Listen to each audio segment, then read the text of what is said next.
Hello, thanks for tuning into this episode. Before we start, FinTech Focus TV is brought to you by Harrington Starr, global leaders in financial technology recruitment. Head to the Harrington Starr website and check the links below so you can download the latest copy of the Financial Technologist magazine. And also, we've got the TradFi and DeFi Era of Convergence documentary coming up. If you're interested in the merger of the two, please get in touch. Thanks a lot and enjoy the show.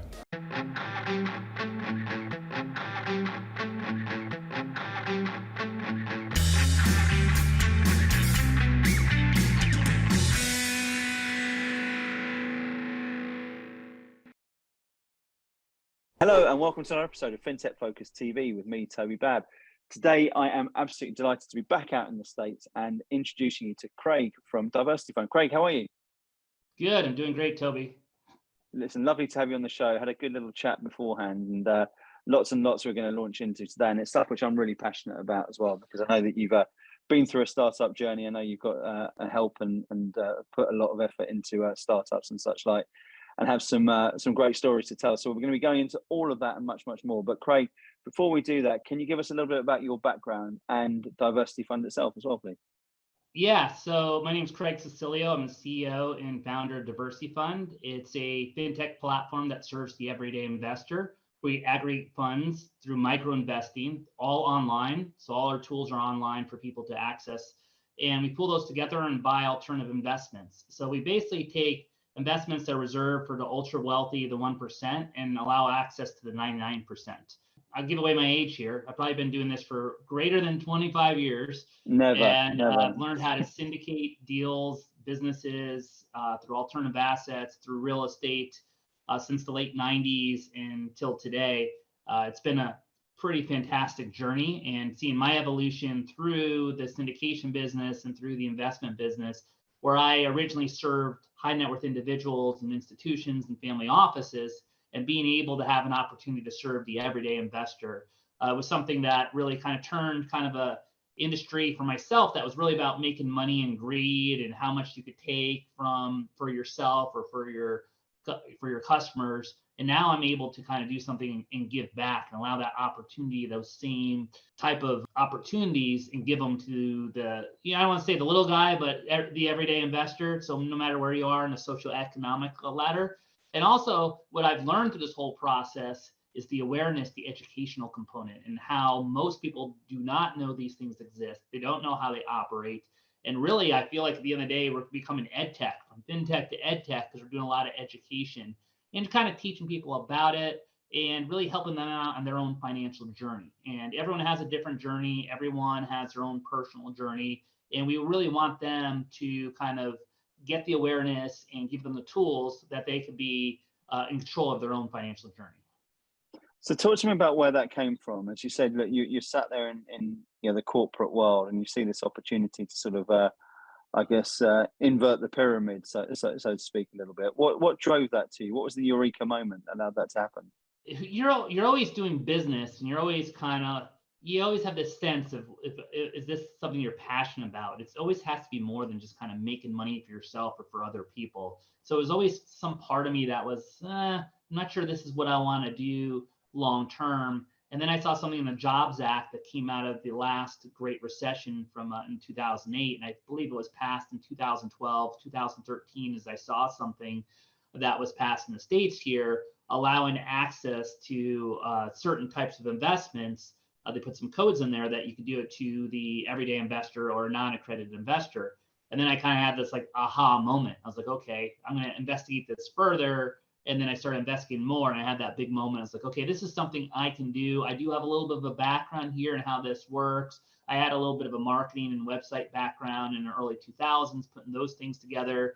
So I kind of had this aha moment. This is how I'm going to do it. And this is what I need to do it. And I was just like, okay, let's get going and let's build this thing. And tell me when that was. It was around 2013. I had that moment. I don't know the exact spot I was in, but it was like, okay, this is something I got to do. And that's so 2013 is that sort of eureka moment, and a couple of years later it sort of launches it in earnest. Tell me where you are in the journey at the moment. Yeah, it took a few years. You have it because I had a pre-existing business in the past. You can't just kind of shut off the business, snap the fingers. Absolutely. I had investments and had to manage that one. So I had to wind that down And then I had to go, hey, what's my first steps to starting this business? So at this point, I've ran some businesses for a while. It wasn't like, okay, I'm gonna run a business for the first time. I think that's the thing with startups is like you have an idea, you want to see if you have product market fit, and then you have to build a business around it at the same time. There's a lot of moving parts there. And about 16 is when we incorporated. Around 18, 19 is where we got qualified by the SEC to offer these things to non-accredited investors. And then we started building out the technology and products around that. The last 3 years have been a fantastic growth spurt for us. We had about 2,000 customers pre-pandemic, and post-pandemic over 30,000 customers. Some people consider customers accounts. So our accounts are close to 500,000 accounts. We consider customers as people who have actually invested money through our platform. That's incredible. So you're talking about that at a time of considerable hardship. I mean, it's not easy to be sort of really accelerating a business. And whilst there's been some incredible success stories over the last couple of years, there's also been, you know, companies where they found it really difficult. If you can go back in and say to yourself in 2019, the main lessons that you picked up from 2020 onwards that have allowed that sort of stuff to happen, your success to have happened, that growth to have happened over a difficult period, what constituted that success? What allowed you? What was the platform, the foundation that allowed that to come through? Great. I'm gonna sound like an old man here by saying this stuff, but it's like the approach of going through downturns before and taking advantage of some opportunities. And I told myself, pre-pandemic, we had a plan really to spend a lot of money on marketing. We're employing a technique called blitz scaling. It's a book by Reid Hoffman, Christopher E. I think it may well be up there, actually. Is it? Yeah, there it is. Right behind me. So I got fortunate circumstances to talk to Chris a couple times, and he's a fantastic person. And I was like, okay, what is my form of blitz scaling? So basically, that's spending a lot of money on marketing to acquire customers as fast as possible, as many as possible, so I can learn to be more efficient to determine if we had product market fit. So we kind of put that together in December 19. We're going to roll it out March in 2020. And so all of a sudden, March, you're hearing the whispers. I think I was looking the other day at some stuff. I think it was like around March 17th or 20th is really kind of when everything just dropped, the stock market. I think it was the 20th or 17th. I'm not sure which day exactly. Everyone's looking at me and I'm like, we're going for it. We're going to go spend money right now because no one's to be spending. I'm like, advertising will be cheaper because everyone will be pulling their ads. I go, when we invest in assets, they're going to get distressed. No one's going to be buying assets. They're going to be depressed. And so we just went in, and that's what we did. We attacked as much as we could as possible. Now, granted, some of the lessons I would take back from that is I probably would have quizzed my whole staff about blitz scaling into all the things, all the positives, and then all the negatives with it, because there is some negative components. Is you're not really process driven. You're moving so fast. You're gonna have customer service and maybe some HR issues at the end of the day because you can't keep up with the pace and hire slowly. You got to do everything so fast. So in hindsight, the thing I'd probably do is require my whole staff to read the book before I would do it. But it turned out pretty well for ourselves. They know it now, do they? Yeah. I was talking to someone actually just the other day about this, and he was talking about blitz scaling and the speed of growth, and sort of comes from quite a strong HR background himself. And he talked about sort of 4 things that come under considerable pressure during that period: culture, standards, productivity, and leadership.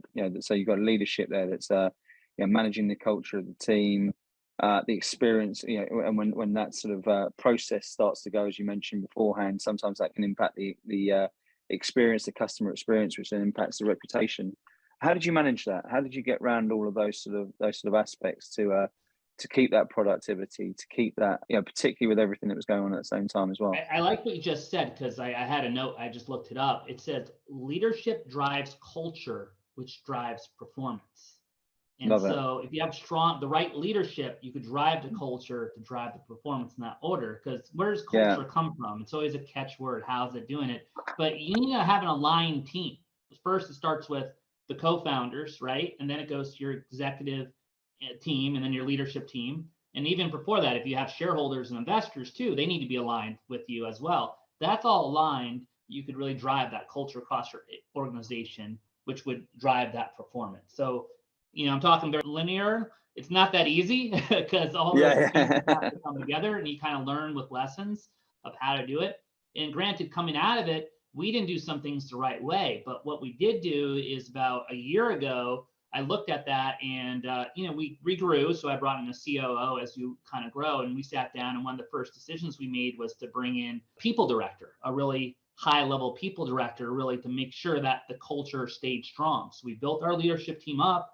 And then next step, first thing to do is bring in a people director and HR director so we could drive that culture, so we could take care of the employees, communicate things clearly with them, just put those processes in place so that we could drive performance. And once we did that, I would say 14 months straight of no resignations, no turnover, no nothing for the organization. So that was a really thing I learned personally coming out of the pandemic, was how important that is. So talk to me about that, because I think that's a really underestimated position in a lot of businesses. And I think it's also one which gets a badge, which doesn't necessarily have the full listing of everything that's expected, the clarity of the role clarity around that particular role. But it's obviously been a role which you put in with your COO of significance. It's that whole thing of culture eating strategy for breakfast, and you got it right. And having no resignations over a 14-month period when you're a scaling business is nothing short of exceptional. So if you were to take some of the lessons out of that particular hire and that particular role and what went well with that and why it went well, what would you share on that? Yeah, I would say that was a great move to stabilize the team. So you put the process in place when you're onboarding new people. There's a lot of very little nuances across the board there. What is that? And what we did, we empower that person to create something on their own. So we sought someone who was aligned with our values and wanted to create something and build something. So we went out and we searched for it, and we hired the right person, obviously, because it's worked, but someone who really got excited about building something and developing something their way. So we found someone who had the background already, but wanted to build something. So I wouldn't say we're fortunate, because we knew exactly what we're looking for. That's the type of person we wanted. And we went out and we found it, and they've done a great job in all these little things. And I'm not even in the I used to be involved, like, let's do this. Now I just empower the person to make their own decisions for the team. So I used to always do all these things, and then now we have all these processes in place across the board. But it's important, because if you might, and maybe it's someone's birthday and you might want to buy them a gift. Well, if you buy them a gift, and let's say it was, I don't know, a bottle of champagne, or this other person got an Amazon card, and this other person got a birthday cake. Well, each person got something different, and you don't know how that looks across your organization. Now we have a process of what we get people. So we make sure they're getting something, but it's not, no one's kind of getting more than the next person. It's equal across the organization. And you don't kind of think those things through, but it could trickle across your organization that there's favoritism going on. So that's like one example of many examples of having kind of standard processes across the board for that. And I see people talk about, we've got some awards coming up in the next couple of months, which we've done for the last 3 years with our magazine, The Financial Technologist. It's the top 1% workplace awards, and it looks at FinTech's best workplaces, and it judges people, with an independent panel of judges who will sit there and they'll look at a 15-minute thing about how they looked after their people in that particular year. So I'm really interested in, when you look at this, that you've taken that route with that individual as process, and making things fair, and looking to have strong communication. And I speak to a lot of people, and it's about having quizzes on Zooms or whatever it was during that sort of period, and almost like the sort of forced fun of an all-inclusive holiday that gets put in there to make it a one-size-fits-all thing, to say you don't have to be crazy to work here, but it helps kind of environment. Tell me how, and particularly as we were talking beforehand about you sort of moving to a more remote sort of environment, and running a business in a more remote manner. Tell me how you're managing that and what you're getting right. What you said it's kind of dawning on me. That was very interesting about the quizzes, because kind of that's what we did before this person. We thought the quizzes and doing these fun games, that's not it. That doesn't do anything really at the end of the day. What they want is transparency, communication, development. They want all these things. They want to be held accountable. They want to be supervised. This is what employees really want at the end of the day.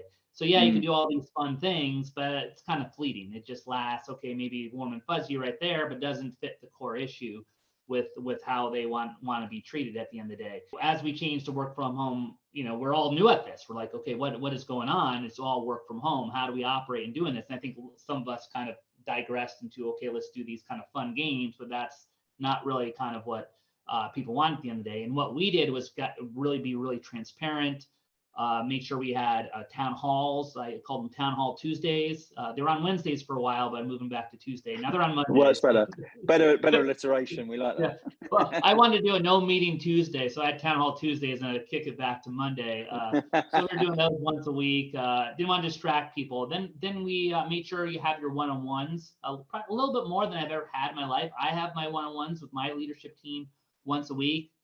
Usually 20 to 30 minutes max, unless it's very important, just to check in and see how people are doing, checking on their mental health, checking on their family, really kind of get to know people more, putting those things in place where, we're essential for the work from home environment, because you're missing that quick 5-minute hi, or, that quick conversation. You don't have that anymore. So you had to kind of structure that across the organization. And it's not just myself doing it with my leadership team, it's each of the leaders having it with their teams as well across the board. So yeah, there's probably a little bit more stand-ups than I've seen before the pandemic, but for the most case, it's been pretty good for us, at least culturally. It's just having those in place that people know they're going to have that communication going all the time. And you talk about this blitz scaling, so let's put some data to the story as well. So pre-pandemic, you're at what sort of state, size, and shape, and talk to us about where we sit now.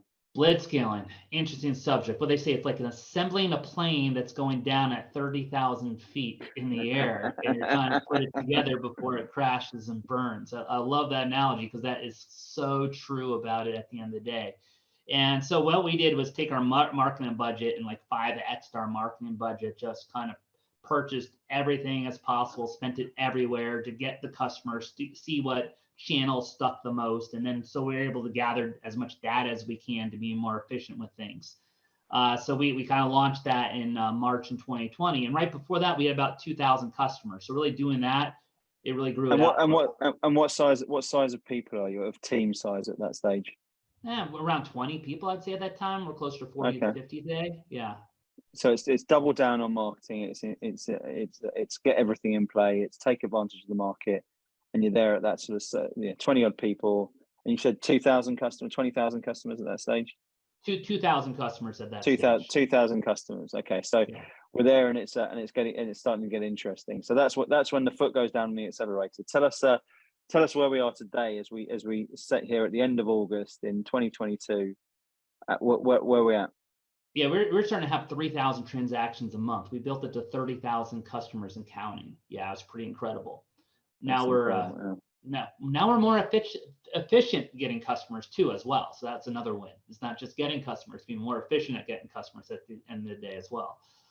And the business is getting to a size. We spoke about this briefly before we came on air as well. So it's a bigger team now. What number of people are you set at? Yeah, we're close to 40 or 50 people on the team. AUM's close to 300 million across the board. We're growing. That next stage is how do we add another zero to our AUM, another zero to our customer base. We're at the kind of growth stage of the business. The reward of everything's great. We just entered 2 years of doing this, and our reward is an inflationary environment, and the war going on in Ukraine, and this bipolarization of American politics. But besides that, everything else is going well across the board. Control those controllables, right? That's all we can put in front of. But we developed that muscle of overcoming obstacles as an organization. So the stuff that's thrown at us today, we're like, oh, we got this. It's kind of organizationally growing that kind of muscle of being able to overcome obstacles is something that building that culture out was very important to us.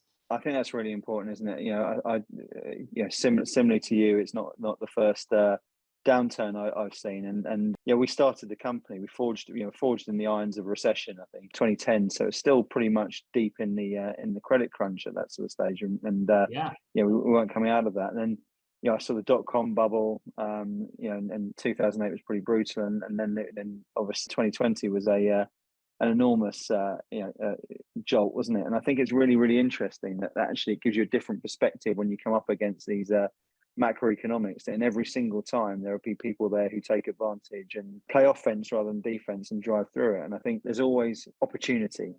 And you can turn negatives into positives. And that seems very much part of the DNA of what you're trying to do with the business. It's probably accounted for a great deal of the success, right? Yeah, and here we are, it's 2022. And one of the biggest things that you're seeing going on at least on the regulation in the U.S. is really kind of went up a notch. You see the cryptocurrency just getting slaughtered, all the stocks, all the companies going out of business right now. I don't know if any of us expected that to happen this quickly. It was just like this one domino fell, and across the board, they're all kind of getting hit really hard, trying to understand an environment where there's no real rules and rules haven't been defined. So I think I think this is trickling down. Well, I know it's trickling down to all of FinTech across the board. And I think all of us want, hey, what's the playing field? We want to understand, hey, what are the guidelines for us to operate businesses? And that's kind of we're going to see that in the next year. We're going to see some people flourish and some people just die off. I see that's the next challenge is definitely the oversight is an all-time high here. Across the board in the agencies. The administration's hired 87,000 IRS agents, right? They have what, $80 billion to spend or something like that on that. Hopefully they get some money out of that. There's got to be an agenda. If you're spending $80 billion, what's the reason for that, right? You aren't coming back, yeah. And hopefully they're doing it. And then with the agencies coming in and trying to regulate, or, at the end of the day, they're here to protect people, protect the consumer. However, I always look at protecting and regulation. There's a direct relationship with that in educating. And I still feel like we're kind of a little bit more draconian in the way we're doing things. We haven't evolved. We need to evolve a little bit more where we're being inclusive, not exclusive, because what we've created is something that's inclusive for people with an exclusive kind of product. And so same thing with the regulators. Can they make this where they're getting together with business leaders, they're getting together with the financial industries and trying to figure out, hey, what is compliance versus, hey, what is allowing companies to be innovative? Because there seems to be a direct kind of conflict today with that. And especially if you look at the crypto stuff, of course, the boards, because I don't think some of these larger firms thought they're doing anything wrong. And now all of a sudden they're under the scrutiny that they did things wrong, but there was no real written regulations on it. So that's something that we will get through at the end of the day. This is an obstacle, I think, for all financial service industry in the next year or so. Yeah, it's very, very interesting. I mean, let's stay on that crystal ball and look forward a little bit. What the plan is for you guys? It's been you've attacked the last market. We're coming into choppy waters again with the macroeconomics that you just spoke about beforehand in one way or another. What's the future look like for you guys, and what are some of the tricks up your sleeve that you're going to be employing to continue this stellar performance? The tricks up the sleeve. It's basic stuff. I'm gonna be aggressive again.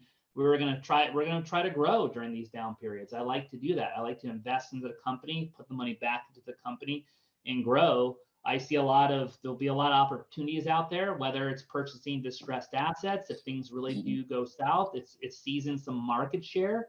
Maybe with your competitors going out of business. It's really kind of solidifying your fundamentals. We're fortunate enough as a company, we're solvent as a company, and really kind of getting your infrastructure really kind of primed and ready to go for massive growth. So I feel like we're in a great position, and we're going to continue being aggressive and continue to grow in these potential down periods. I'm not sure if it's trickled down to everybody. Some cases it has, but these large companies that are doing cuts, they were really, really frothy and really large. But I haven't really seen it hit the small businesses yet. We'll see. I think we're all watching that right now. Yeah, I love what you said there, and I think there's that fundamental piece of making sure you're there and you're setting yourself up and putting the processes in place and all those sort of things. One of the core things that we said is don't waste a good downturn. Go on the offense. Make sure you're picking everything up and seeing how we can really push that further forward to improve every aspect of the organization. And that's a great sentiment to set up the long-term strategy and the long-term success of your business, which I think that goes for it. I'm a big offense man. I know defense is supposed to win championships, but there's a lot to say for a good offense as well, right? Let's say good offense is a good defense. What's that saying in some cases? That works. That works too. So the future's bright for you guys. Tell me a little bit about what you're expecting. You've hinted at a couple of things you see on the marketplace at the moment. If you were to look at the core trends, the hot areas of the markets where opportunity lies, where are you flashing your torch? I mean, we're really invested in one single asset class today. And it's working out pretty well. I believe there'll be more opportunities across various asset classes. You could buy, well, first of all, look at private equity, look at some of these companies going down and maybe there's some good buys there with some companies who maybe need some capital during these down periods or not. There might be some good opportunities to get some discounts there as well. I think across the board, if you look at real estate too, it's been pretty frothy, at least in the home ownership part in the States here, the single family markets. I think that has been an overheated market that's got some correction. One of the markets that we really haven't seen a big turnaround we're all watching on is the office, commercial office. Is something that we're still, I would say I'm still bearish on. I'm not sure people are going to go back to the office. I know there's a big push with JP Morgan Chase, Jamie Dimon. New York City is pushing it hard because the underlying fundamentals of New York City are based on the office real estate. So keep an eye out for that. If you want to be really aggressive, maybe buy some discounted office buildings if you really believe it's going to turn around and the work from home environment is going to dissipate. But I don't know about that too much. And, looking around, and it depends how aggressive you want to be with crypto stuff. That's dropped pretty low at the end of the day. So it's a good opportunity to get in. And you are seeing some institutional investors starting to buy stuff. So watch some of those institutional investors and what they're purchasing. If you can, have an opportunity to join them. And that's what's tough is right now, who has those opportunities? And that's, again, the institutions, the family offices. And our platform's designed to build wealth for everyday people. So we want to be buyers. So if we can grow our community and people want to participate, hey, it's good. It's a good chance for you to kind of participate and benefit from the down periods. And tell me what the appetite is like from from investors at the moment. So we obviously see I've been speaking a lot to fairly large investment funds, etc., who are sat, and I've spoken to a lot of people who are attracting Series B and Series A rounds at the moment on their own as well. And it looks like there's still a lot of institutional money there. There's still a lot of money out there in the system full stop. But it's kind of switched to the to the driving seat being in the multiples, etc. What do you see the appetite to look like? What do you think? What's your predictions there over the next couple of years? So like a sales funnel, I think is a good analogy. So before, you were seeing these frothy valuations and people getting these rounds of funding that it should have been, okay, a seed round was like a B round. So now now it's gonna reverse course to where it should be. The underlying fundamentals are gonna have to be there. It's gonna be less focus on growth metrics, but really more on your more customer-centric metrics. How are those looking? What's your customers? What's your revenue model look like? Your runway is gonna be much shorter for people. They're gonna ask specific questions. What is your runway? How are you gonna be cash flow positive? What happens there? These underlying business fundamentals are gonna be there. You've read articles about different things all out there. You look at someone like Adam Newman. He just got funding, a $350 million check. So there is hope out there for people, but you gotta check for a reason. You gotta kind of dig deeper. One, he did build something from scratch, and that takes a lot to do it. It takes a lot, so he doesn't have that fear in him. He's a little crazy, but still, that's a good thing if you want to launch the company. Doesn't mean he's going to take it to the full course, because you could start it and be replaced by somebody else when you get to your growth stage.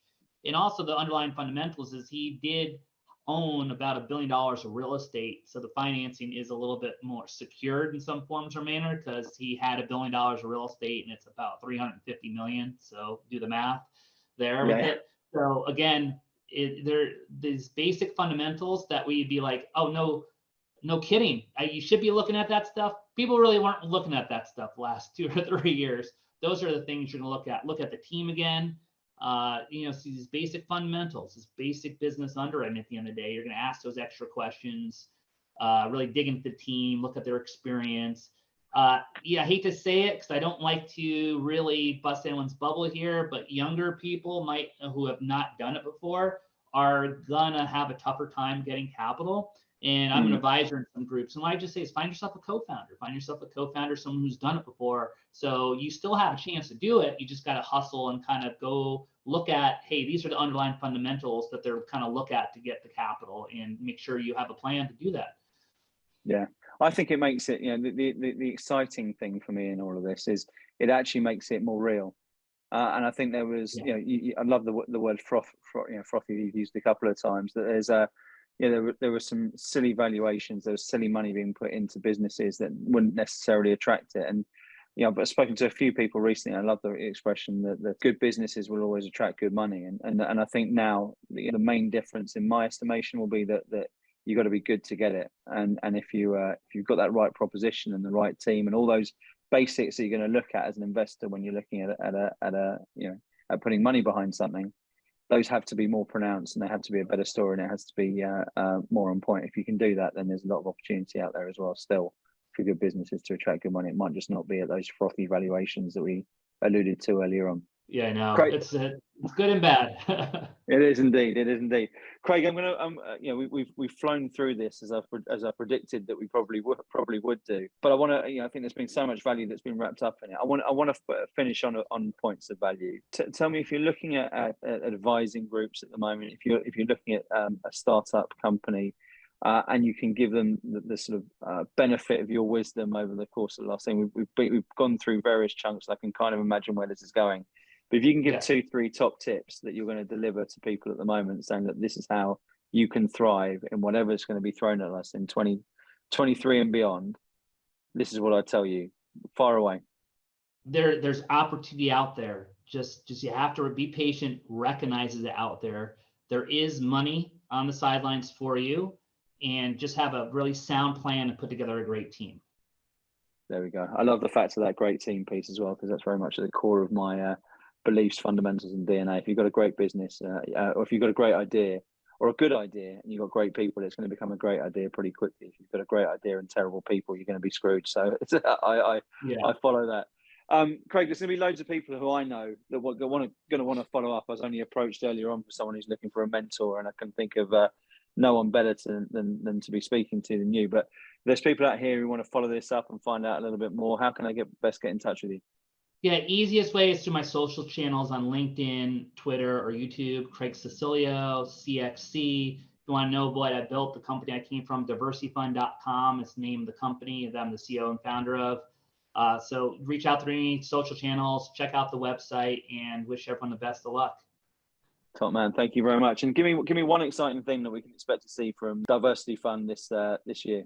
Oh, this year and going into next year, we'll be releasing new products. That's what we're definitely want to bring more wealth building products to the masses. There we go. Well, let's build the wealth of the masses. It sounds like a good place to finish this off. It's been an absolute pleasure having you on the show. Thanks so much for sharing it. I'm so pleased. I love hearing these stories. I've always find it very invigorating, very exciting when we're hearing people who've grabbed the nettle and really pushed things further forward. And it sounds like you've done a great job. So, Craig, keep up the great work. Really enjoyed it. Thank you very much for joining us on the show today. Great. Thanks, Toby. Appreciate it.